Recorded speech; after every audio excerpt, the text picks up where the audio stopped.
having troubles with contouring, I might be able to help figure it out.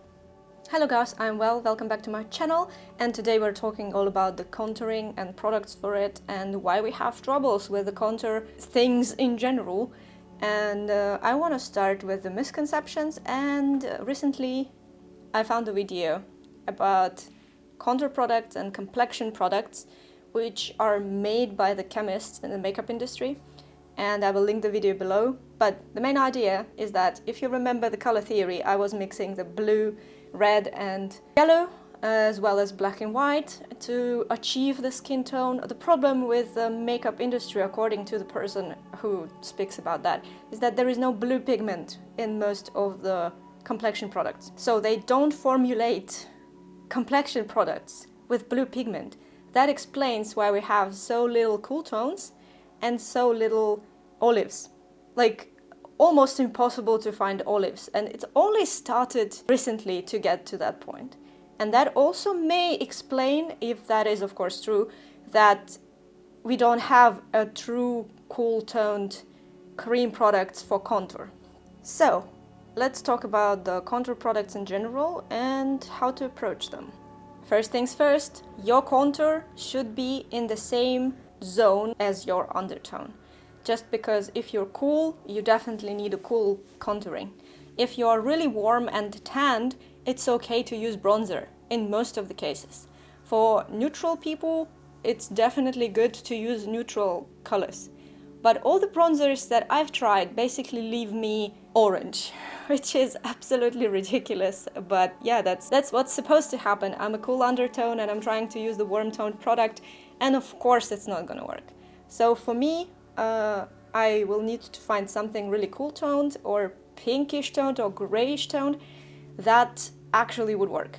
The maximum I can get is probably a cream contour in neutral, but that also is not a solution for everything. It's not the answer to everything. So let me show you a few products and why they may not match me, and I will also explain what I'm wearing today. These are some of the contour products that I find very popular among the cool-toned people, or at least they're supposed to be, and they are being recommended all the time. And I want to start with this contour wand. Any contour wand that I have seen, pretty much any, except probably Shane, I did not try it and I'm not going to have either neutral or warm undertone. This guy right here, it's 12 milliliters and it's supposed to be cool toned, or at least it's supposed to be a contour, right? But first of all, it's really brown, and when I start blending it on myself, it's at maximum neutral. So it does not fit my shadows, it does not fit to my complexion. That's one of the reasons I don't use it. It just looks somewhat orangey on me, so as you can see. And when I turn my arm, the shadow right here turns a bit pinkish, and I have pink undertone pretty clearly, so I need something that will actually work for my undertone. One of the solutions that I had for a long time was this NYX Sweet Cheeks in So Taupe. Taupe is grayish brown, and it's supposed to have this pinkish or grayish undertone tint. Just look how much more cool it is compared to Charlotte Tilbury. The same story I actually experienced with Fenty Amber Stick. It's neutral, it's looking good. It's not precisely what I would recommend for cool tone contouring. Once again, it's just looking a bit more orange when I try to blend it out. But that's because on my skin, which has pink undertone, this will look more orange.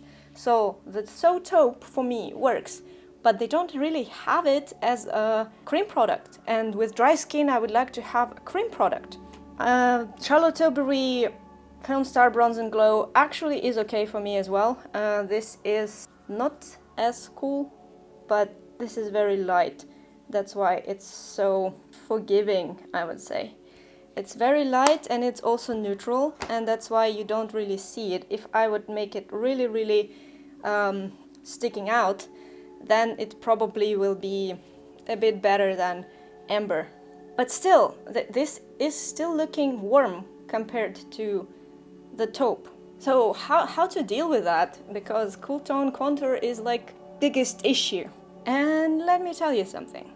I said in one of my videos previously that makeup is universal. It's not even genderless, it's universal, which means you should be able to use eyeshadow or lipstick as your contour if you find the right shade. And I have a couple of suggestions actually. This is the Groundwork by MAC. They also have the taupe one, I'm still waiting for it. It's called Taylor Grey. So this is cream eyeshadow. This is cream product. And it is good for, let me just demonstrate somewhere. I almost don't have space left. But it's very similar to amber in these terms, but when you blend it out, it becomes more translucent. This one I don't like so much, but this one will actually work. The other option would be the liquid lipstick or just cream lipstick. Liquid lipstick is great in terms of the self-setting, so you don't have to put anything on top of it. And I'm wearing liquid lipstick contour today. I actually wear the same liquid lipstick on my eyelids as my contour and on my lips. If it's safe for your lips where you eat it and you try it out, it should be okay for your cheeks. So don't be afraid for that. For eyes, have to be a bit more careful. Some sensitive eyes are not really supporting some of the products, so it's a matter of trying out and questioning things. But anyway, there is a possibility for that. And let me show you a couple of lipsticks that I found which may match. Unfortunately, I don't have many of them or many brands, but what I got and what I'm going to use anyway. So these are the two liquid lipsticks. One is actually metallic, but it does not matter in this case. And they have different undertones to them and different overtones. This one is more purplish. It's called Restraints, and yes, it's Jeffree Star lipstick. Getting back, this is liquid lipsticks. One is called Posh Spice, one is Restraints. Restraints is very tricky, it's metallic one, but Posh Spice, which I'm wearing today, is actually pretty nice. So if you swatch it directly, it seems a bit dark, but what's good about this lipstick is that you can blend it. Then it's gonna be a bit more pink and a bit more fitting for the contouring, at least for the cool tones. You see? This one so far is the winning one, but this is not bad. And the purplish lipstick is also actually pretty good. It has a gray base. Gray base for very pale people. Here it is. It's just a bit more shiny, so it might be very tricky to use. But this is cool toned, and it's great cool toned.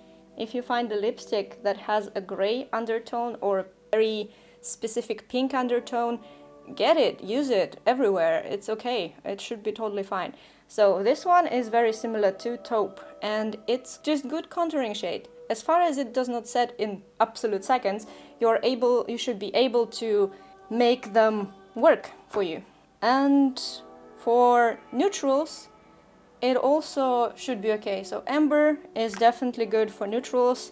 The Charlotte Tilbury Film Star, also good for neutrals. Sometimes I'm pulling more neutral, that's why it's okay for me as well. And sometimes I'm completely cool, then I'm trying to use something that fits me better.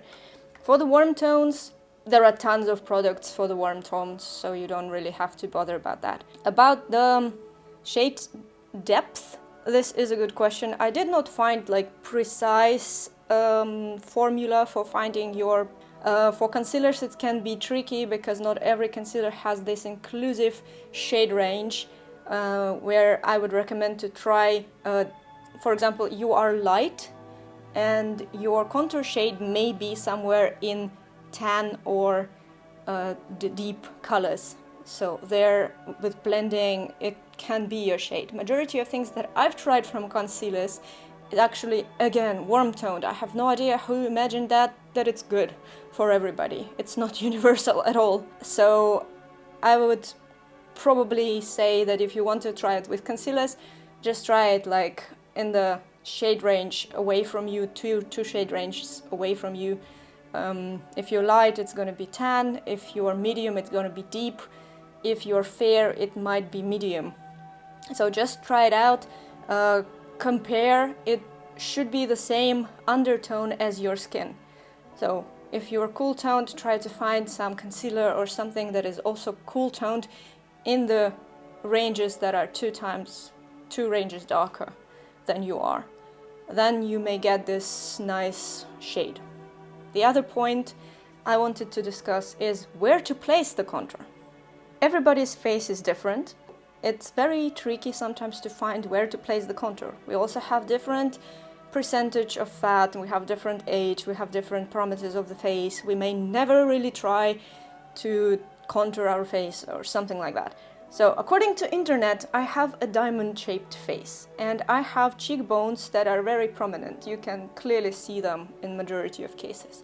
So the cheekbone itself is approximately 2.5 centimeters bone of your skull. Can be different, it can be smaller, can be bigger. The positioning can be a bit different, but the idea is you find your bone and you know where it's supposed to go. So your apples of the cheek and to the top of the ear. So you may start with the top of the ear and have a straight line into your chin or to your side of the lip. This really depends. A lot of different faces, lots of different shapes, lots of different contouring techniques. I don't like to bring it like here because then my cheeks are too big. I prefer to stretch it out. So from here, the first step will be to place the contouring powder. Like, for the sake of it, I will add more. So I will use this one because it's not too pigmented. So placing the first placement of your contouring powder should be around the top of the ear, and then you go down. And you don't blend it down, you blend it up. So whatever you're doing with your brush should be going up from that line. When you get used to it, it's gonna be much easier. But yeah, the main idea is that you have this bone, it goes right here.